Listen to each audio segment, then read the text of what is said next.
ओ जयकारा बोल मेरे श्री गुरु महाराज की जय। बोलो साचे दरबार की जय। बोलो श्री आनंदपुर वासी भगवान की जय। एक बार श्री मौज में आकर आपने फरमाया कि सभी गुरमुख ट्रॉली में बैठकर कोरेगांव पूर्ण धाम में जाकर सेवा करें। साय समय तक खुदाई पूरी करनी है। उन दिनों वहां पर एक खेत में अंगूर लटक रहे थे और कुछ जमीन पर मूंगफली उगी हुई थी। जो थोड़ी सी जमीन पड़ी थी वहां पर एक कमरे का स्थान छोड़कर 3-3 फुट गहरे खड्डे खोदने थे। ऊपर से 1 फुट तक मिट्टी की सतह डाली हुई थी और नीचे वही पथरीली चट्टानें। श्री आज्ञा पाकर गुरमुख ट्रॉली में बैठकर जैसे ही मार्ग में ढलान पर पहुंचे तो सड़क की एक ओर ऊंचाई और दूसरी ओर ढलान होने से वे एक ओर खिसक गए, जिससे उन्हें ऐसा लगने लगा कि जैसे ट्रॉली ही यहाँ पलट जाएगी। ऐसे थोड़े से ऊबड़ खाबड़ स्थान में झकझोले खाते हुए कोरेगांव पहुंचे। आपस में कहने लगे कि मार्ग में ही हम थक कर चकनाचूर हो गए। जैसे तैसे उन्होंने सेवा आरंभ की। 1 फुट तक तो खुदाई सरलता से हो गई। अब आगे गेती की चोट से पत्थर से चिंगारियां निकलती, परंतु 1 इंच भी पत्थर का टुकड़ा वहां से ना हिलता। दोपहर के होते होते सभी गुरमुख सुस्ताने के लिए तरबतर हुए पसीने को सुखाने के लिए अंगूरों के खेत में जा बैठे। परस्पर विचार विमर्श करने लगे कि इसी जमीन में पहले इतने गड्ढों की खुदाई कैसे हुई होगी। अब 1 फुट की गहराई तक मिट्टी तो मिल गई, पहले यहाँ मिट्टी का नामो निशान ना था। हमारे महाप्रभु जी को देखो कि स्वयं तो श्री प्रयाग धाम में छाया में विश्राम कर रहे हैं, कभी सेवकों को हनुमान का दर्जा देते हैं तो कभी अपने संग ग्वाल बालों का प्रसंग सुनाते हैं। आज उन ग्वाल बालों और हनुमान को भुला दिया है। ऐसे ही प्रेम के उपालंब देते हुए कभी हंसने लगते तो कभी आंखें मूंद कर उसी स्मृति में खो जाते। उधर आपने दोपहर के समय कुछ प्रसाद एवं शरबत का सामान कार में रखवाया और स्वयं भी श्री कार में विराजमान हो गए। इधर गुरुमुखों के उपालब्ध आरंभ ही हुए थे कि मधुर मधुर हारन बजाती हुई कार की ध्वनि ने सबको आश्चर्यचकित कर दिया। महाप्रभु जी मुस्कुराते हुए उनके पास पहुंच गए और फरमाने लगे, हनुमान जी अपना बल स्वयं भूल जाता है, स्मरण करवाने पर उसमें अथाह पराक्रम भर जाता। वह अपनी आत्मशक्ति को पहचानता और असंभव कार्य को संभव कर दिखलाता। ग्वाल बालों ने भी सखा भाव के में साथ रहकर सेवक बनने का वरदान पाया। आप गुरमुख भी अपने वास्तविक स्वरूप को भूल जाते हैं और स्वयं को निर्बल समझने लगते हैं। ऐसा कह सबको ठंडा ठंडा शरबत पिलाया और फरमाया कि ये अंगूरों के गड्ढे भी सेवकों ने खोदे हैं। अभी ये अंगूर कच्चे हैं। सभी गुरमुख 1-1 मुट्ठी जमीन में से मूंगफली निकालो और उसे खाओ। इसकी गर्मी से गर्म होते ही जोश आएगा और धरती भी मोम की तरह बन जाएगी। यह एक दृश्य था कि सब हाथों में मूंगफली निकालकर खा रहे थे। सुस्ती और थकावट काफुर हो चुकी थी। आप गड्ढों के समीप आए, 1-1 गड्ढे में झांका और गुरमुखों को सेवा पर लगाकर श्री प्रयाग धाम लौट आए। अब सबने जैसे ही खुदाई करनी आरंभ की तो ऐसे लगा मानो मिट्टी से भी नरम वह जमीन मोम बन चुकी हो। बस फिर क्या था, सभी जोश के साथ जयकारे लगाते हुए जुट गए। देखते ही देखते 4 फुट गहराई साय होने से पहले ही खोदी जा चुकी थी। पुनः साय समय जब श्री कार कोरेगांव पहुंची तो गुरमुख सामान समेटते हुए वापस लौटने की तैयारी कर रहे थे और इस महान आश्चर्यजनक लीला का स्मरण करते हुए हर्षित हो रहे थे। नैनाभिराम सुखदाम हृदय सम्राट महाप्रभु जी को सम्मुख पाकर विनय की कि द्वापर युग की लीलाएं पढ़ी या सुनी जाती हैं, परंतु उन पर कभी विश्वास होता है तो कभी बुद्धि भ्रमित हो जाती है। आपने प्रत्यक्ष इस वास्तविकता को दर्शा दिया है कि स्वामी कभी अपने सेवकों को नहीं भूलते।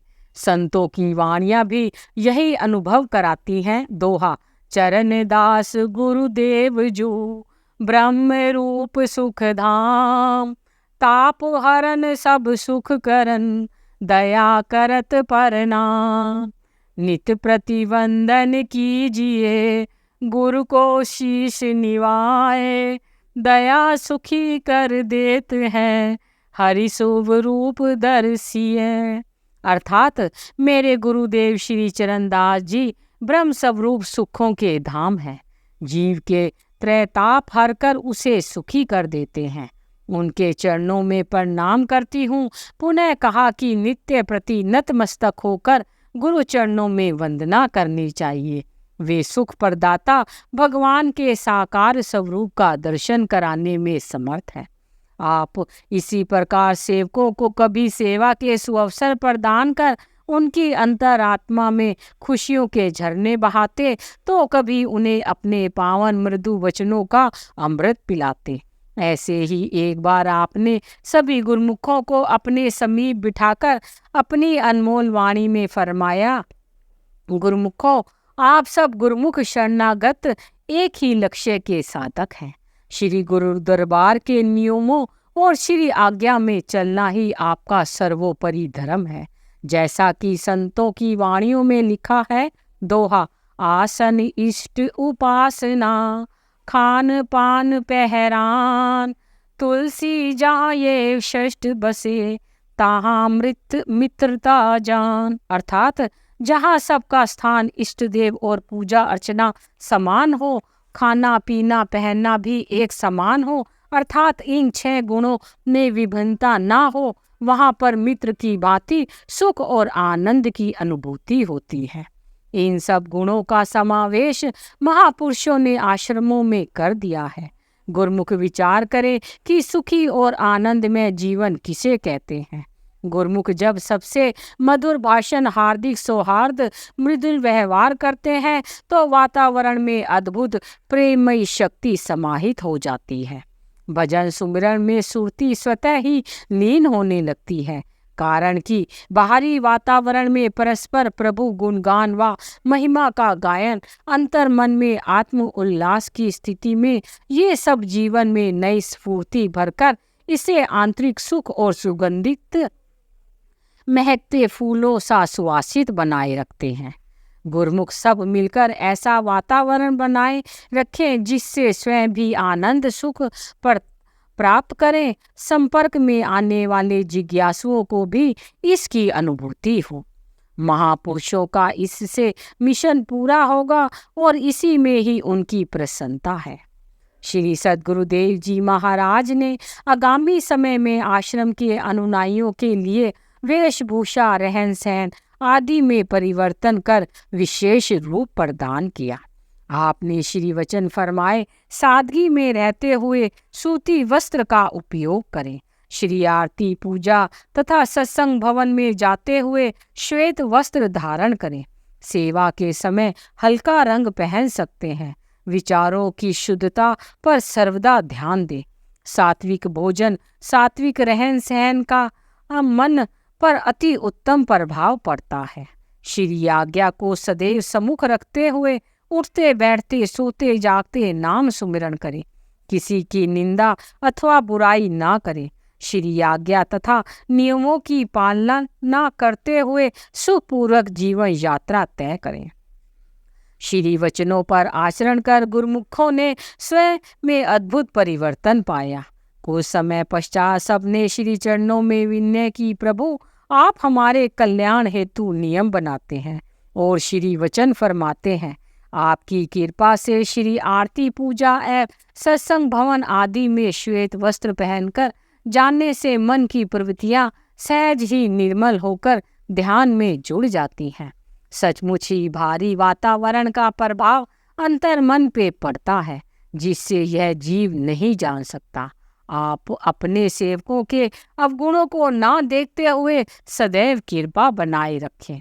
पर्वों पर आने वाले दर्शनार्थी जिज्ञासु भी स्वतः कह उठते कि यहाँ पर महापुरुषों ने वातावरण एवं गुरुमुखों को ऐसे भक्ति के रंग में रंग दिया है कि स्वयं में ही मन इस ओर आकर्षित होता है। उसके पश्चात दर्शनार्थी संगतों पर भी ऐसा प्रभाव पड़ा कि जब भी वे श्री प्रयाग धाम अथवा श्री आनंदपुर में श्री दर्शन के लिए आते तो सादे वस्त्र ही धारण करते। आपने स्थायी शरणागतों को रामायण, गुरुवाणी एवं संतों की वाणियों में नाम, सेवा, सत्संग के दोहे, चौपाइयाँ तथा श्री दरबार की पूजा के फूल व गुरु महिमा कंठस्थ करने का आदेश दिया। कभी कभी श्री मौज में आकर सत्संग भवन में इन वाणियों को गुरुमुखों से सुनते और सत्संग भी करवाते। ये श्री वचन फरमाते, हर क्षेत्र में गुरुमुख को तैयार रहना चाहिए। जब उद्यान की सेवा मिले तो उस सेवा में जुट जाए। यदि कहीं सत्संग प्रचार की सेवा मिले, बिना हिचकिचाहट के उस सेवा में संलग्न हो जाए। सबको कापियां एवं पेन देकर फरमाया कि हर 15 दिन में 5 दोहे स्वयं बनाकर लिखने का प्रयत्न करें। यदि कभी ना भी बन पाए तो कंठस्थ हुई संतों की वाणियां ही लिख दे। अभ्यास करने से दोहे स्वयं बनने लगेंगे।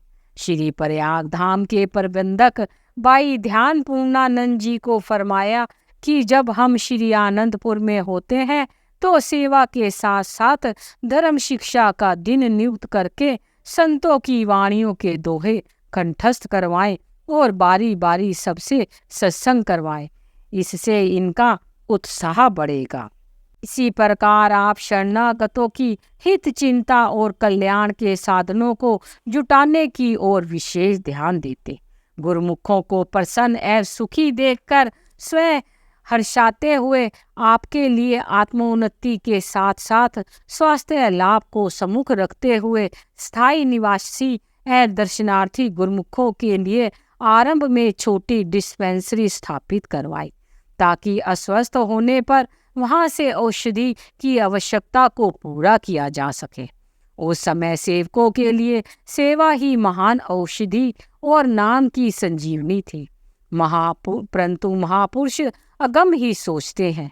इसके साथ भक्तों की ओर भी डिस्पेंसरी का निर्माण करवाया, ताकि आसपास के ग्रामों से लोग आकर शरीर को स्वस्थ रखने का साधन अपना सके। आपने नया गांव में प्राइमरी स्कूल स्थापित करवाया, जिसका शुभ मुहूर्त सन 1975 में निज कर कमलों से किया। इस स्कूल के खुल जाने से आसपास क्षेत्र के गरीब बच्चों को पढ़ने की सुविधा हो गई।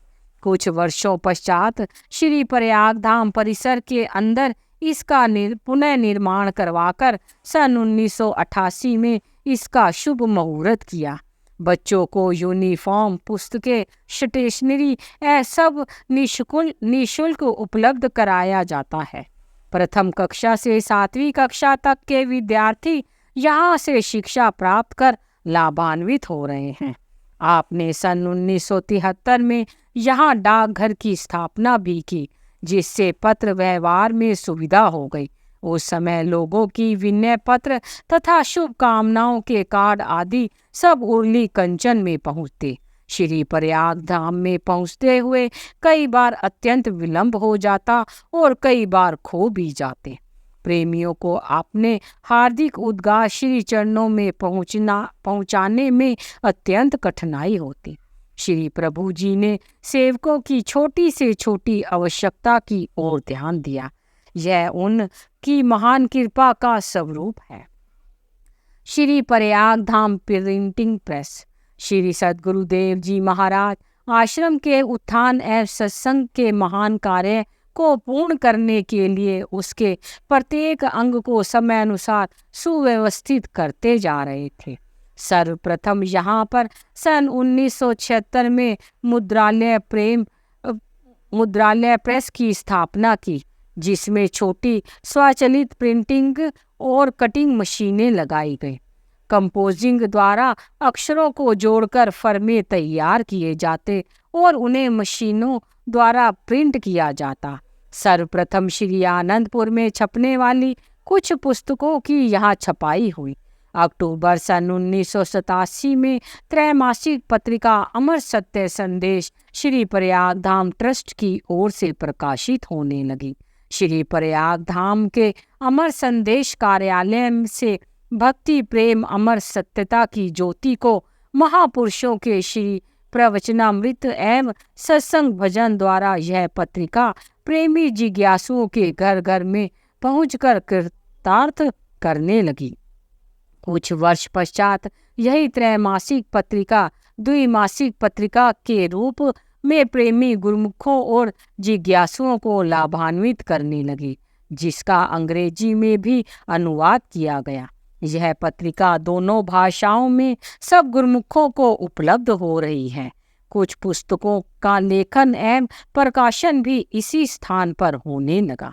भक्ति भाव भाग्य आत्मबोध सारमयी जीवन भक्ति रतन शिक्षा प्रद कथाएं आदि किताबों का मुद्रण इंग्लिश और हिंदी भाषा में होने लगा। समय अनुसार जैसे ही विज्ञान ने उन्नति की, पत्रिकाओं में छपने वाले लेख भजन व कविताओं की सब टाइपिंग कंप्यूटर द्वारा होने लगी और प्रिंटिंग का कार्य ऑफसेट मशीनों द्वारा किया जाने लगा। इसके लिए श्री सद्गुरु दाता दयाल जी ने नई बड़ी प्रेस का निर्माण करवाकर, जिसका शुभ मुहूर्त श्री मौज से कर कमलों से सन 1995 में बड़ी धूमधाम से किया। श्री वचन हुए विचार करने की बात है कि यह जीव सुखों का भंडार होते हुए जबकि सुख ही इसका हक है, फिर यह क्यों दुखी है? इसका कारण यह है कि यह अपना रास्ता भूल गया है, अपने काम को भूल गया है।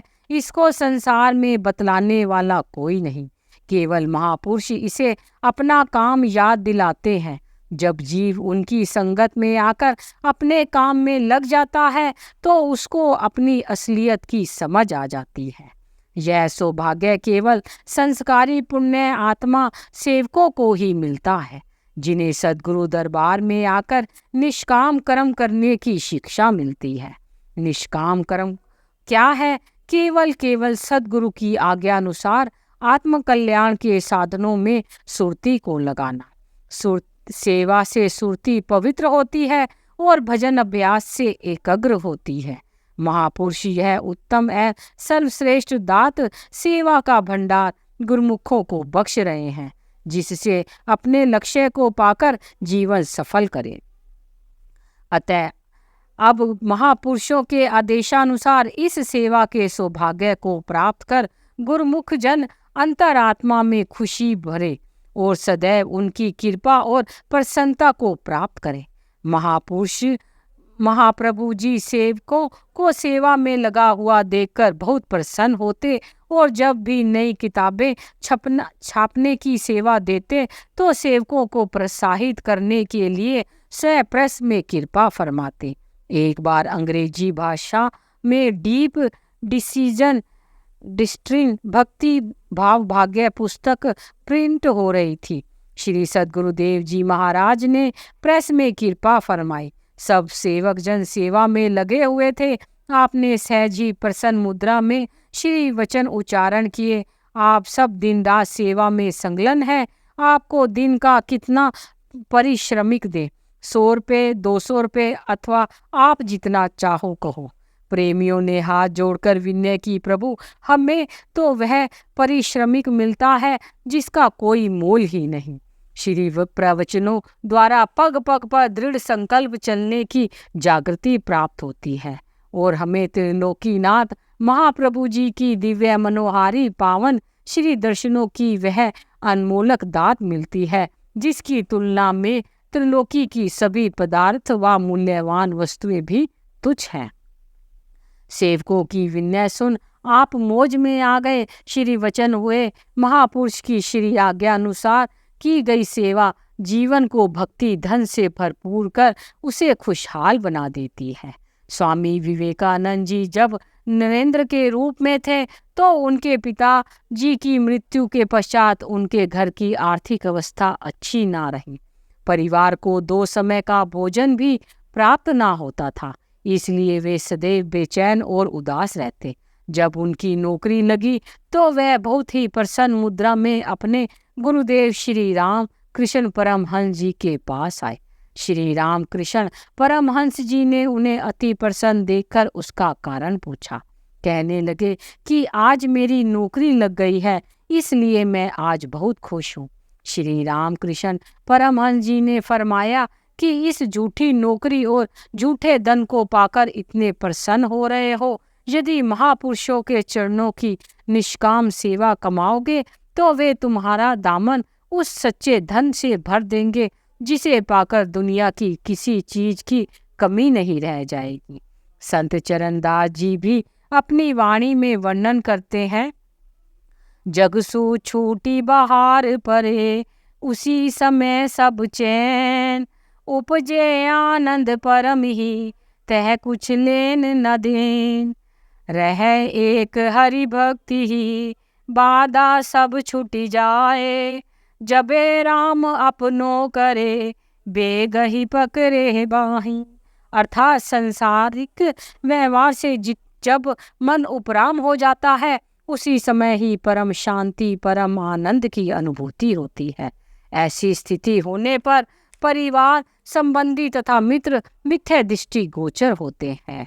जब अंतर मन में प्रभु की सर्व सुखदायिनी कल्याणकारी भक्ति का वास हो जाता है, तब सब विघ्न बाधाएं स्वतः ही दूर हो जाती हैं। सर्वसर समर्पित कर जीव जब प्रभु भक्ति को ही अपनी निजी संपत्ति बना लेते हैं, तब प्रभु उनकी बाह पकड़ लेते हैं और उसे अपना बना लेते हैं। वह समर्थ से मिलकर समर्थ हो जाता है। बोलो जयकारा बोल मेरे श्री गुरु महाराज की जय।